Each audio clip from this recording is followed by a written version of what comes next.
और अंबिया आते रहे। फिर ईसा अलैहिस्सलाम आए, मरियम अलैहिस्सलाम के बेटे, जो अल्लाह की कुदरत से बगैर बाप के पैदा हुए।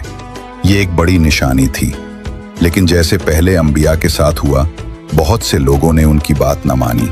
ईसा अलैहिस्सलाम की तालीमात ने बिगड़ी हुई मजहबी रिवायतों को चैलेंज किया और ईसा अलैहिस्सलाम के मोजज़ात ने रूमी हुक्मरानों को हिला दिया।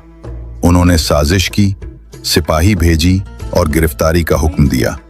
ईसा अलैहिस्सलाम के एक साथी ने मुखबरी की, मगर अल्लाह ने एक खास बंदोबस्त किया। एक और शख्स को ईसा जैसा बना दिया गया और उसी को पकड़ लिया गया। असल ईसा को अल्लाह ने उठा लिया, इस दुनिया और वक्त और जगह से ऊपर एक हकीकत की तरफ। और जो सूली पर चढ़ाया गया वो ईसा अलैहिस्सलाम न था, बल्कि गद्दार था। यूं बहुत से लोग समझते रहे कि ईसा